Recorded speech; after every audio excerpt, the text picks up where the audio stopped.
Microsoft brings back curves after banning them from the entire Xbox console space with this new Overwatch 2 character, Juno, which is something that is curiously happening within the Xbox department after Microsoft vehemently fired an entire DEI department within Microsoft, leading to a backlash of people that were in support of this group of people injecting their modern day politics and political progressive ideals within corporations. And this has been happening all throughout the industry, but this is the first time where we saw a company target and destroy a DEI department and say that it's not business critical anymore, and they're no longer following the industry trend where it is business critical. And this is the statement that we get from Microsoft after they laid off the team, and immediately afterwards we see game designs that are in contrast with some of their talking points before, when they did have a DEI department, where they were eliminating anything with curvaceous women in video games. And this is doing the opposite with Overwatch 2 characters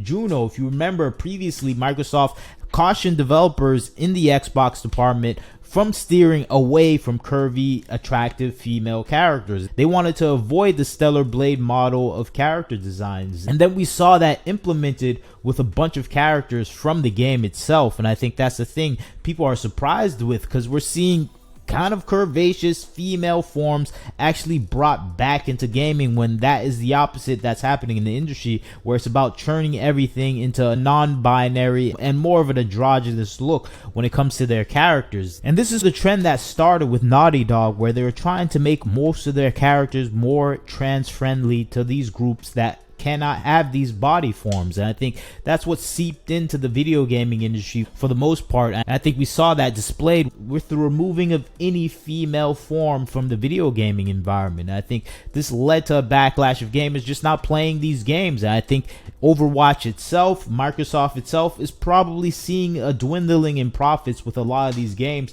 that are more focused on orientation and racial and gender politics than actually making a good game. Now we have Overwatch 2 introducing characters that fly in the face of some of the internal memos that they put out, where they were looking for less curvaceous body frames and anything oriented to a female gender. And we see this spreading not only in Overwatch 2, we see this in Diablo 4 as well, where they have these very scantily clad designs coming back in an era where they removed all of these designs. And even though the facial structure and everything else still has that androgynous manly look, I think these designs were completely absent from Diablo 4, and they seem to be making a charge back immediately after the firing of the entire DEI department within Microsoft. And I think this is a telling sign that things are changing ever so slightly.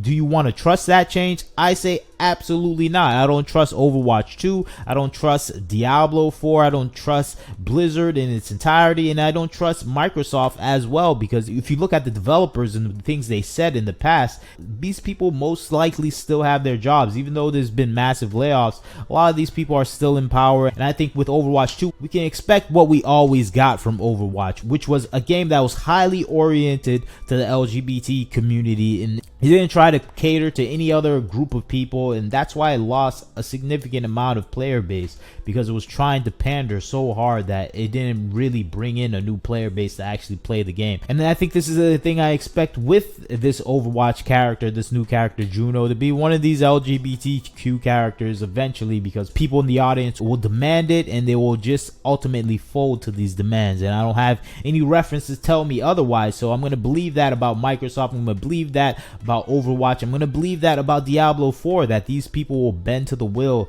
of this loud minority that wants their game to be extremely focused on modern day politics when it comes to political progressivism. So I expect this character to be destroyed as well. I see that it does look like a actually cute, fun character that people would actually want to play.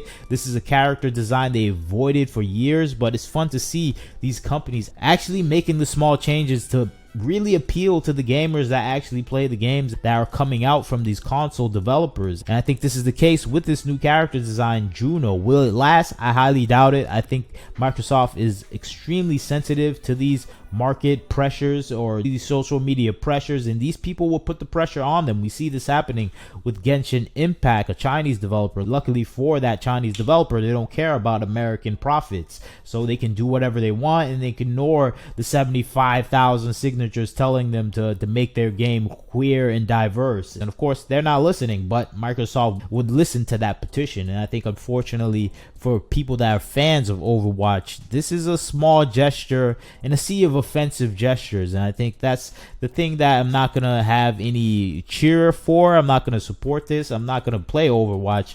It's a game that's inundated with these progressive political talking points. I don't care what they do in the future. This game is an abandoned game in my mind. And I think it should be for you as a gamer as well. These people burnt the bridge between the gamers that actually want to play these sort of games, and I don't think you should ever return. They need to make a new game that is dedicated to actually placating and pleasing the fan base that like these shooter games. And I think this is the case for me. I'm not going to come back to this game. I don't like these type of games for the most part anyways, but this is a game that you shouldn't get back to, because this character is just being set up to be destroyed. It's another bait and switch. Don't fall for it. And I think that is the case for a lot of gamers nowadays. We're so desperate that we're paying like $80 for some Korean games that are just having some basic beautiful designs to their characters. And I think that's the case with some of the first Descendant designs, where we get these beautiful characters that we know that are not going to be destroyed, and that's what we're paying for. And I think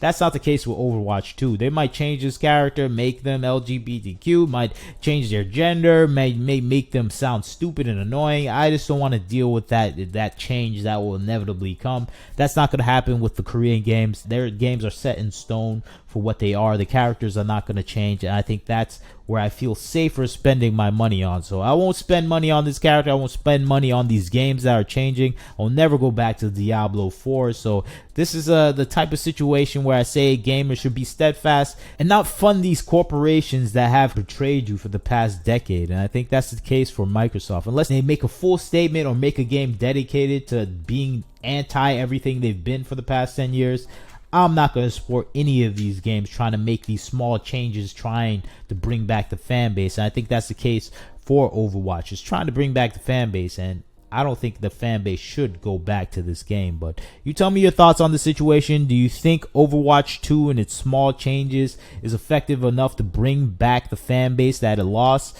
I think it won't. I think it will probably make the current fan base that wants everything to be politically progressive even more fervent and push their own ideals and morals onto this character. So I don't want to see that happen. I'm going to avoid this because I know it's going to happen. Microsoft is going to bend the knee and make another good character into a terrible character that I don't care about. So that is the case for me. You tell me what you think about the situation. Do you think we should be careful and wary of Microsoft and Blizzard, especially with ugly character design games like Concord that have just recently released? I think Blizzard is just reading the room, realizing all the profits are with cute, lovable designs that people actually find attractive and appealing. Leave your comments. Tell me what you think. Like, share, comment, subscribe. This is Wagner Knows Why. Catch you next time.